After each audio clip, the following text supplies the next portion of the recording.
కొండలు కోనలు, అభ్రపరిచే అభయారణ్యపు అందాలు, జాలువారే జలపాతాలు, ప్రకృతి అందాలతో పాటు ఎన్నో సవాళ్ల మధ్య సాగే సాహస యాత్ర అది. రాళ్లు రప్పలున్న దారుల్లో కాలినడకన వెళ్ళాలి, కొండలెక్కాలి, లోయల్లోకి దిగాలి. పరమేశ్వరుని దర్శించుకునే భక్తులకు అదొక మహోన్నత పుణ్యక్షేత్రం.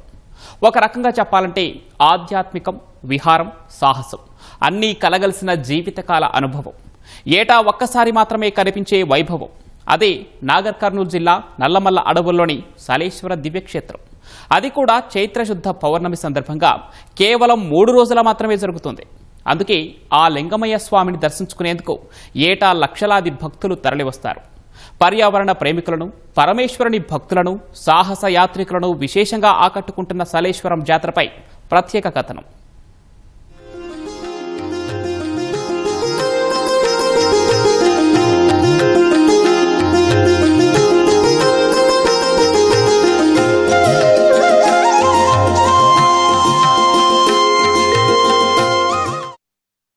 కొండల మధ్యలో కొలువైన పరమేశ్వరుడి ఆలయం.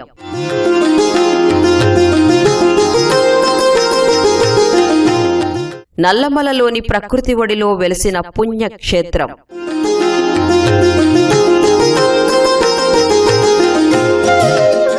విహారం, ఆధ్యాత్మికం, సాహసం కలగలిసిన దివ్యక్షేత్రం.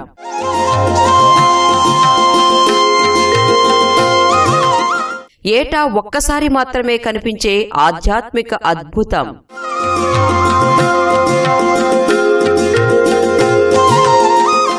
అదే తెలంగాణ అమర్నాథ్గా పేరుగాంచిన సలేశ్వరం.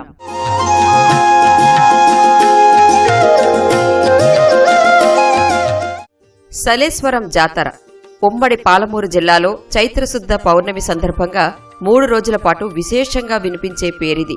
నాగర్ కర్నూలు జిల్లా లింగాల మండలం నల్లమల అభయారణ్యంలో కొలువుతీరిన ఆధ్యాత్మిక పుణ్యక్షేత్రం సలేశ్వరం.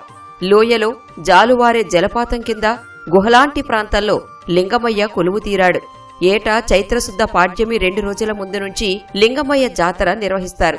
స్వామివారిని దర్శించుకునేందుకు సమీప ప్రాంత ప్రజలతో పాటు ఉమ్మడి మహబూబ్ నగర్, నల్గొండ, రంగారెడ్డితో పాటు ఏపీ, కర్ణాటక, మహారాష్ట్ర సహా వివిధ రాష్ట్రాల నుంచి భక్తులు లక్షలాదిగా తరలివస్తారు.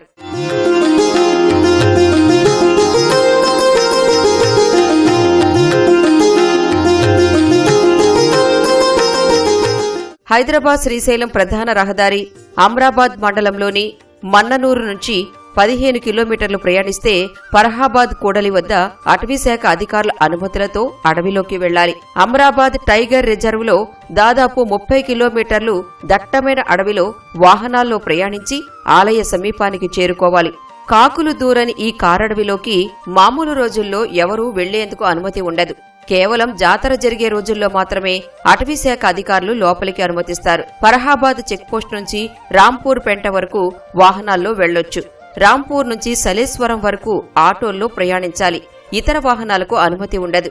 అక్కడి నుంచి అసలైన యాత్ర ప్రారంభమవుతుంది.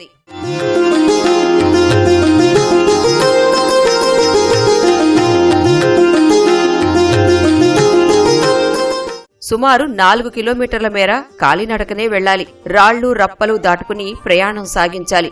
కొండలు ఎక్కి దిగాలి. చేతిలో కర్ర లేకపోతే ఎక్కి దిగడం కొంచెం కష్టంగానే ఉంటుంది. స్థానికంగా ఉండే చెంచులు మార్గం మధ్యలో సాయం చేస్తుంటారు. చెప్పాలంటే ఇది ఏమాత్రం ట్రెక్కింగ్కి తీసిపోదు. 4 కిలోమీటర్ల ప్రయాణం తర్వాత సుమారు 200 అడుగుల ఎత్తు నుంచి లోయలోకి జాలువారే జలపాతం సుందర దృశ్యంలా కళ్లకు కనువిందు చేస్తుంది.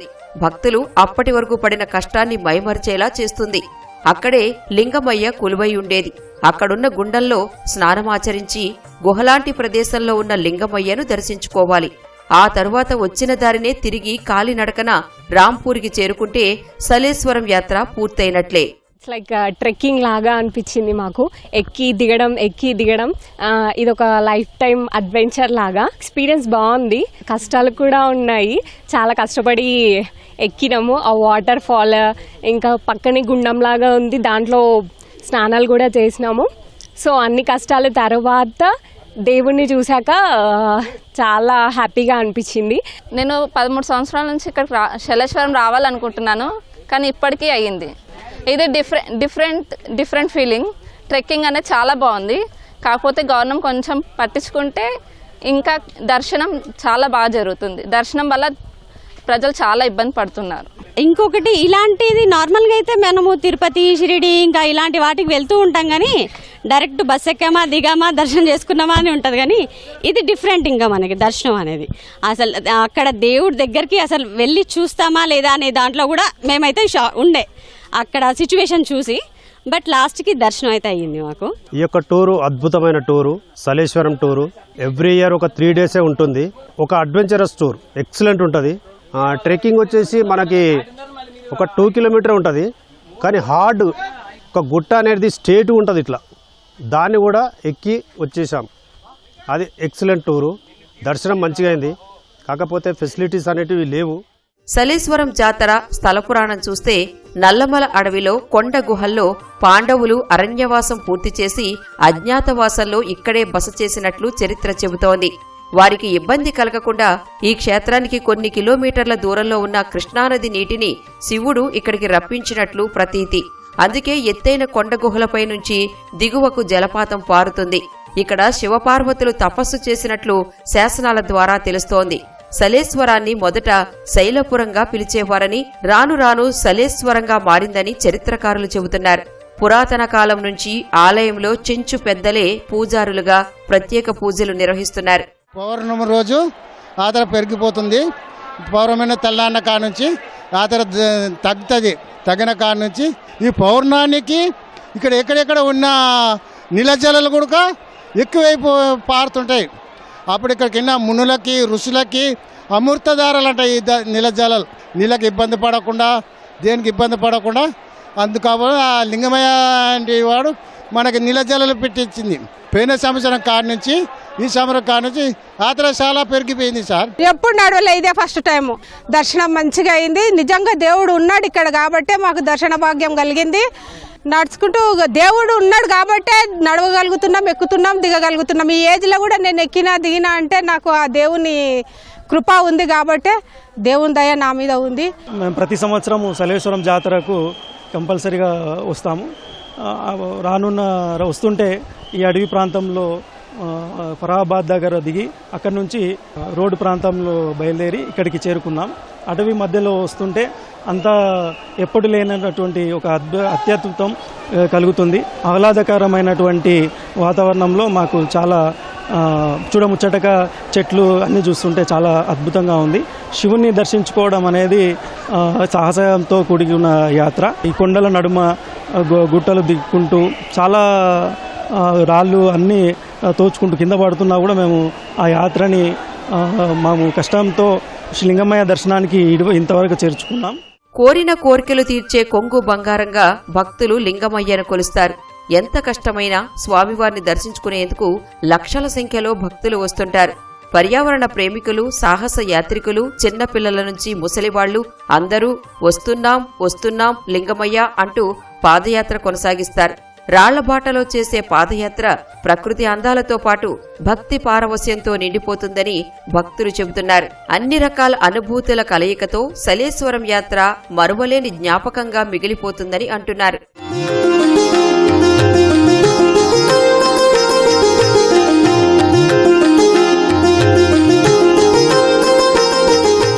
భక్తుల కోసం సలేశ్వరంకు ఆర్టీసీ బస్ సౌకర్యం కల్పిస్తోంది. జాతరకు ముందుగానే రహదారుల మరమ్మతులు చేశారు. వాహనాల పార్కింగ్కు మైదానాన్ని సిద్ధం చేశారు. అవసరమైన చోట చిన్న చిన్న బైపాస్లు నిర్మించారు. అటవీ, పోలీస్ శాఖలు భద్రతా నిర్వహణ ఏర్పాట్లను ఎప్పటికప్పుడు పర్యవేక్షిస్తారు. భక్తులు చాలా మంది తండోపతండాలుగా వస్తున్నారు. ఇది చాలా టఫ్ టెరైన్. మేము ఏజ్డ్ పర్సన్స్, అదేవిధంగా గర్భిణీ స్త్రీలు, చిన్నపిల్లల్ని రావద్దని చెప్తా ఉన్నాము. అయినా వాళ్ళు చాలా వరకు ఈ దేవుని దగ్గరికి రావడం జరుగుతుంది. మీ అందరి భద్రత కోసం మేము ఒక 3 హోల్డింగ్ పాయింట్లు ఏర్పాటు చేయడం జరిగింది. ఇది రాంపూర్ పెంటలు, ఆ తర్వాత చెప్పుల కురువాలో, ఇంకొకటి పుల్లాయిపల్లి బేస్ క్యాంప్ దగ్గర హోల్డింగ్ పాయింట్స్ ఏర్పాటు చేసినాము. అయినా సరే పబ్లిక్ చాలా ఎక్కువ మొత్తంలో వస్తున్నారు. తొందరపడి ఒకేసారి రావద్దు, నిదానంగా రండి. అందరికీ దర్శనం అయ్యే విధంగా మేము భద్రతా ఏర్పాట్లు చేస్తాము. కానీ ఒకేసారి ఒత్తిడిగా వచ్చేసి మీరందరూ ఇబ్బందులు పడవద్దని నా యొక్క మనవి. గర్భగుడి నుంచి ఫరాహాబాద్ చెక్ పోస్ట్ వరకు మేము కమ్యూనికేషన్ వ్యవస్థ ఏర్పాటు చేసుకున్నాము. ఉన్నాము. ఎక్కడ చిన్న ఇబ్బంది అయినా మాకు కమ్యూనికేషన్ మా పోలీస్ సిబ్బందికి తెలియజేసినట్లయితే ఇమ్మీడియట్గా కంట్రోల్ రూమ్లో తెలియజేస్తారు. అదేవిధంగా అక్కడి నుంచి మేము మళ్ళీ తర్వాత ఏం ఏర్పాటు చేయాలనేది మేము దానికి సంబంధించి నిర్ణయం తీసుకుంటాం. గత సంవత్సరము దాదాపు 2.5 లక్షల మంది వచ్చారు. దాన్ని దృష్టిలో పెట్టుకొని అడుగడుగున వాటరు ఉండేటట్టు చూసుకోవడము, ఏదైతే ఎమర్జెన్సీ రూట్ ఉందో కొన్ని ఇబ్బంది ఉంటే దాన్ని రిపేర్ చేయడం జరిగింది. ఇప్పుడు పర్ఫెక్ట్ ఉంది. ఆ సొల్యూషన్ని రీచ్ అవ్వాలని దానికన్నా ముందు ఒక మ్యాప్ రిలీజ్ చేయడం జరిగింది. వాహనదారులకి ప్రతి ఒక్కరికి డైరెక్షన్తో పాటు వాళ్ళ యొక్క క్షేమం కోసం అలాగే వాటర్ ప్రొవైడ్ చేయడం కావచ్చు, అలాగే మన గేట్ ఎంట్రీ దగ్గర ట్రాఫిక్ జామ్ అవుతున్న వాటిని క్లియర్ చేయడము, టెంపుల్ దగ్గరలో చెప్పుల కూర అని ఏరియా ఉంటుంది అక్కడనే ఇప్పుడు డ్రోన్ తోటిగా మానిటరింగ్ చేయడం జరుగుతుంది. మొత్తం అడవి ప్రాంతం కాబట్టి సో దానికోసం లైటింగ్ కూడా ఏర్పడడం జరిగింది. సో ఆ వేస్టేజ్ కోసం మనం దాదాపు 200 పైన వాలంటీర్స్ని లోకల్ చెంచుస్ని రిక్రూట్ చేసి మనం ప్లాస్టిక్ కలెక్షన్ చేయడం కానీ వేస్టేజ్ కలెక్ట్ చేయడం కానీ అలాగే చేసిన వేస్టేజ్ని మనము ఈ అడవి ప్రాంతం నుంచి తరలించడం జరుగుతుంది. ఈ సలేశ్వరం అనేది ఒక ప్రత్యేకమైనటువంటి జాతర. అమరనాథ్గా అందరూ భావిస్తారు. ప్రయాణికులు కూడా చాలా పెద్ద ఎత్తున వస్తారు. పౌర్ణమి రోజు నైటు అక్కడ దర్శనం చేసుకోవాలనేది ఆనవాయితీ. ఇక్కడ భక్తులకు ప్రయాణికులకు తగ్గట్టుగా మేము కూడా బస్సులు ప్లాన్ చేసుకుంటాం. భక్తులు పెరిగితే ఆటోమేటిక్గా మేము బస్సులు కూడా పెంచేస్తాం. స్వచ్ఛంద ఆధ్యాత్మిక సంస్థలు భక్తుల కోసం మంచినీరు, మజ్జిగ, అంబలి, రొట్టెలు, అన్నదానం చేస్తాయి. సాధారణ రోజుల్లో అక్కడ కనీసం మంచినీళ్లు కూడా దొరకవు. అందుకే కొండ చెలిమల్లోంచి ఊరే నీటిని తాగి భక్తులు సేద తీరుతుంటారు. ఏటా భక్తుల సంఖ్య పెరుగుతుండటంతో సౌకర్యాలు పెంచాలని భక్తులు కోరుతున్నారు. మేము 2016లో ఒక 8-10 మంది ఈ యొక్క శలేశ్వర లింగమయ్య జాతరకు విచ్చేసినాము. అన్నప్రసాదాలు దొరకనటువంటి పరిస్థితుల్లో పెడితే ఇటువంటి జాగాల్లో అన్నప్రసాద వితరణ కార్యక్రమం చేయాలని నిర్ణయం చేసుకున్నాం 10 మంది మేము. ఆ రోజు నెక్స్ట్ ఇయర్ 2017లో ఈ యొక్క 10 క్వింటాలతో స్టార్ట్ అయిన ఈ యొక్క ప్రోగ్రాము ఇప్పుడు 50 క్వింటాల బియ్యము మరియు ఒక 50 క్వింటాల కూరగాయలు, ఇవి ఇంచుమించు 150 క్వింటాల సరుకు వరకు ఈ యొక్క అన్నదాన కార్యక్రమంలో అన్నప్రసాద వితరణ కార్యక్రమంలో నిరంతరం నిర్విరామంగా 4 రోజులు 31 నుంచి 3 తారీఖు వరకు నాన్ స్టాప్గా 12-1 గంట వరకు భక్తులకు ఉన్నంత మటుకు మేము ఈ యొక్క అన్నప్రసాద వితరణ కార్యక్రమం నిర్విరామంగా సాగుతుంది. మేము 100-150 మంది శ్రీ మణికంఠకృష్ణ సేవా సంఘం అనే 10 మంది నుంచి స్టార్ట్ అయిన ఈ యొక్క వాలంటీర్ సంస్థ ఇప్పుడు 150-200 మందిగా ఏర్పాటైనాము. 14 మంది వచ్చినాం మేము వాలంటీర్కి. ఇప్పుడు ఎక్కడిక దిగనీక ఇబ్బంది పడుతుంది తీసుకుపోయి కరెక్ట్ ప్లేస్కి తీసుకుపోయి వదిలిపెట్టి వస్తాం సార్. మేము ముసలోళ్ళకి ఎక్కడిక దిగనీక ఇబ్బంది ఉంది సార్. ఇక్కడ కొద్దిగా బాట బాగలేదు. అలసిపోయిన వాళ్ళని తీసుకుపోయి కొద్దిగా మేము పై వాళ్ళు అనుకున్న కాడ తీసుకుపోయి వదిలిపెట్టి వస్తాం సార్. మారేది వాళ్ళకి నీళ్ళు ఇవ్వటం, వాటర్ సాయం చేయటం అట్లా చేస్తాం సార్. ఇది మేము చేసే పని, ఇది మా పని. వాలంటీర్కి వచ్చింది, మేము చేయడానికి ఈ పనికి వచ్చినాం. సోషల్ మీడియా ప్రభావంతో సలేశ్వరం క్షేత్రానికి వచ్చే భక్తుల సంఖ్య ఏటికేడు పెరుగుతోంది. ఈసారి ఏప్రిల్ 1న ప్రారంభమైన సలేశ్వరం జాతర 3న ముగుస్తుంది. దీంతో సలేశ్వరానికి భక్తులు పోటెత్తుతున్నారు. సలేశ్వరం లింగమయ్య, కరుణించమయ్య అంటూ మండు టెండల్ని సైతం లెక్క చేయకుండా క్షేత్రానికి బారులు తీరారు. భారీ సంఖ్యలో భక్తులు తరలిరావడంతో అమ్రాబాద్ అభయారణ్యం లింగమయ్య నామస్మరణతో మారుమోగుతోంది. ఏప్రిల్ 3న అడవిలోకి చేరుకున్న వారందరికీ స్వామివారిని దర్శించుకునేందుకు అవకాశం కల్పిస్తారు. తరువాత లోపలికి వెళ్లేందుకు అనుమతించారు. మొత్తంగా ప్రకృతి రమణీయ దృశ్యాలకు నెలవుగా, సాహసానికి సాక్ష్యంగా, ఆధ్యాత్మికానికి ఆలవాలంగా నిలుస్తోంది సలేశ్వరం జాతర.